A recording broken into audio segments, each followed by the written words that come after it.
my name is Keneshia Pryce. I am representing Pryceless Leaders Foundation. My name is Rachel Winenberg, and I am representing the Helpful Art Teacher Facebook page. Keneshia, who was Richard Pryce? Help us get to know Richard the man, how he lived, what he believed in, his goals. Richard Pryce is my younger brother. His goal was to start a nonprofit to help the community to go through less stress, not to go through those same problems. So he saw in the community of Perth Amboy a lot of kids like him. Yeah, and because he built a relationship with, a lot of schools and colleges and stuff like that. So he wanted to help. So what did he went to Rowan College, right? He graduated from Rowan. And what was his major, do you remember? Yes, sociology and criminal justice. Wow. Yeah. So he really always had a justice mind. Yeah. So because people here don't know you, and I know it's painful for you to rehash, what happened to Richie? I knew Richie too because he was my student. He was in my 8th grade homeroom. February 14, 2015. My brother lost his life to gun violence. Him and this other guy had a little altercation, and instead of resolving their problem man to man or like an adult, this other gentleman killed my brother at a birthday party. They got into an argument, and all of a sudden this man pulls out a gun and murders your brother. Yeah.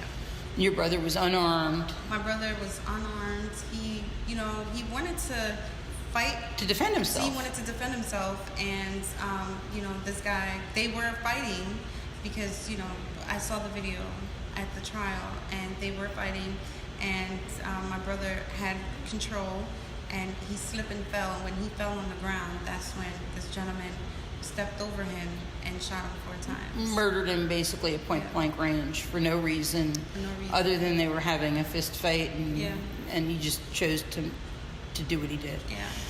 That's a horrible story.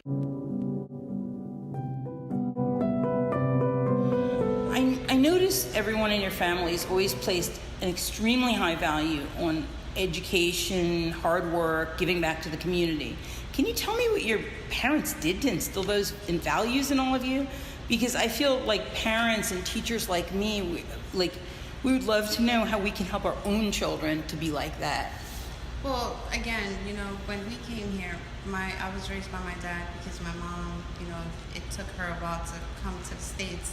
So my dad, because he didn't go to college, but he was very smart. He went to college in Jamaica, and he went to school in Jamaica. And when he came here, he had to work to take care of us. So, he knew that he always told us that education is first and foremost if we wanted to find our way and get a good job and not, be dependent, So he was on top of all 3 of us and, stressed that we have to go to school and have to finish school. It didn't matter if you were sick or, we had to go to school. Education was very important. Why is this a B? How come you didn't get an A? Education is very important, and you learn today that you need education to get through life. Well, tell me about the Pryceless Leaders Foundation, what inspired you to form it, and what its mission is. Okay. Well, Pryceless Leaders Foundation, the mission for Pryceless Leaders Foundation is, again, to educate the community about the different cultures within the community. It's very diverse. You have everybody here. And, and we want to enjoy each other because, that's life. And we don't want to be strangers in Absolutely. our own community. So Pryceless Leaders Foundation mission is to, have events to incorporate everyone, to value other cultures and just coming together and making you feel inclusive. And that was definitely the way I felt at your Black History event. I felt very included, and it was very warm. Yes, and I'm telling you, the problems that are going on today is because people, put aside color, put aside, your ego and all of that. We're all one. We're all one community, and we all want the same thing. And once we figure out our mission, once we figure that out, let's all work together to achieve it, and let's stop. And the more we understand each other's different cultures, the more we want to know more, and it becomes this wonderful sharing, like breaking bread together. Yeah, that's a beautiful dream. So, how can individuals who want to stop the violence, stop the funerals in their own neighborhoods take action? What advice would you give them, and how can a small number of people make a difference and affect change in their own neighborhoods? Because I feel like it's almost like you planted a seed. Yeah. And I'm hoping with this video that seed will blossom and grow, and that other people will say, oh, I could do that too. Yeah. So how would people even start? You know what? I say, come out to my event September 22nd, and you will see the diversity. You will hear, the chief of police that will speak about community safety and the involvement. What I say is that, anyone can get involved, and again, put religion, put egos, put materialism, put all that stuff to the side, and just figure out how can we incorporate our talents, incorporate, just education. So tell us about that event, the date, the time, the place where people can go to gather. So what I teamed up with Mayor Wilda, and I sat with her one day and I said, what Pryceless Leaders Foundation wanted to do, and I said, can we have, they have, Puerto Rican Day Parade, they have the Dominican Day Parade, they have a lot of different parades, but I'm like, what about a multicultural everybody parade, like everybody together? Exactly. So she was like, she was excited. She was like, yeah, let's do this. And I made some phone calls, and at first I was like, okay, because I do the tribute for my brother every year, so I was like, maybe Black History it can Month be on like a bigger scale. But then I was like, oh my God, I hope I didn't, I'm ahead of myself because it's so big and it's in a park. So you reached out to the mayor. Yes. And then you reached out to who else? I reached out to Chief Roman. To the chief of police. The chief of police. So you invited the police to basically educate the community on gun safety. On community safety and gun violence awareness. I reached out to Kenneth Armwood, the county freeholder, that's going to speak about, the community. And of course, I actually reached out to Congressman Frank Pallone, because he has a campaign going on about gun violence. Because even though I want to bring everybody together, it also revolves around the death of my brother. Sure. How we can prevent other young men from dying. Correct. And So where, when? Where's September 22nd at Moody Park. What time? From 2 to 8 p.m. Okay. Yeah. So it's basically a multicultural family fun day. We're just gonna have fun. I don't know how many people we're expecting. There'll be things for children to do. We're gonna have face painting for kids. And this is all. This is all sponsored by the community. I want family, friends, and everyone to come out. I didn't get any huge sponsors or anything like that. This is something that all grassroots. All grassroots. Just people listening to you and saying, "Hey, me too. I want to get involved too. I want to make a difference too." All like minds. So you had a lot of people volunteering. I have, yes, and I reached out to you as well. Right. Yeah. And because I know that you're also involved in the community. You're a teacher, and I love that you're still communicating and with your students and with everyone. So when I reached out to you, I was really excited that you wanted to do this interview, so you can help put out the message, because we're like minds as well. Totally. Yeah. So basically, it's a matter of reaching out to the leaders in the community to start with, so that you're not. It's like you're. It sounds to me like what you're doing, which may be a little different from what some other groups are doing, is that you're focusing your message on the positive, and you're also focusing on what you're for, not what you're against. Exactly. There's no fee. I said, listen, come as you are. We have speakers, we have entertainment, we have food. I reached out to the restaurants. So people would want. So restaurants actually made donations. Yes, they made donation. Pastor Paul, his church, they came out and volunteered and helped me. And helped me, with the sharing the food and what else. It was just awesome, because you know what? It's not about making money. It's not about a profit. It's not about me. It's about all of us. It's about increasing the peace and getting together as a community. And that's what Richie wanted. That's what he wanted, and I felt that it was is necessary to do that.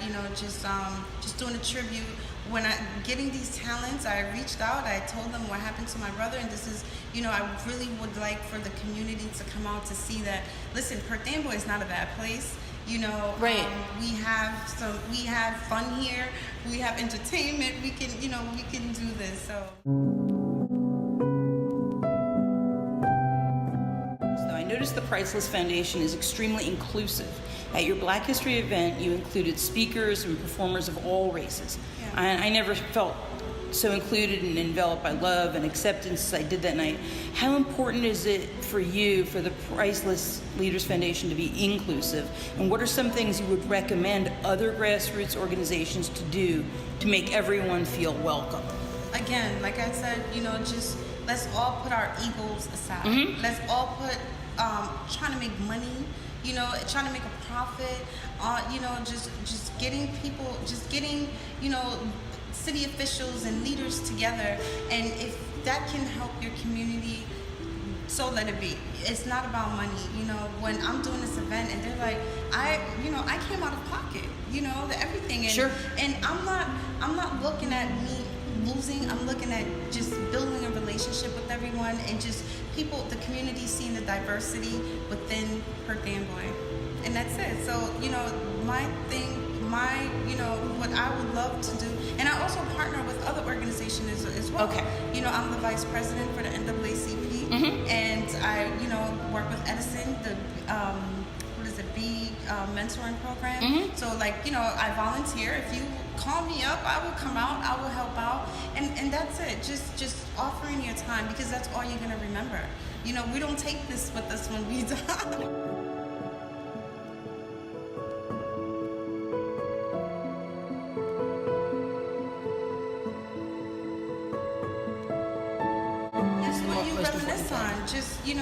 Just your time, being present. So you have some special events coming up. I'd like you to tell me about them. You mentioned the one in the park, but there's also another one, isn't there? The Stop the Funerals. Oh yes. So I partnered with Bishop Hilliard. He was my pastor. And that's at the Cathedral Baptist Church in Perth Amboy. Yes, and so I grew up there. I grew up in that church. His wife was my mentor growing up, and he actually had a series of Stop the Funeral. It was, a couple of years ago. So this is an evening where there's performers and the same public speakers. Yeah, the same thing that I'm doing for my event. He's coordinating speakers and performers and speak about his book, because he has a book, Stop the Funeral, as well. So we're all working together, and we're all trying to send the message out. Next year, we're all going to do it at one, because my goal is not to work solely on this multicultural family fund. It's just a foundation. I'm just laying that platform, the foundation, and then next year, I'm bringing everybody together, and we're just going to have this one big party. That's great, just to bring people together. Yeah, because, there's so many people that's doing, so many churches that speak in different languages, but trying to do the same thing. My last question is, if somebody wanted to reach out to you, to the Pryceless Foundation, for advice or to support you in your cause, or just because they wanted to start their own chapter of a similar sort of foundation in their own community, how would they get in touch with you? Tell us about your contact information for the Pryceless. Email is Pryceless Leaders Foundation at Gmail.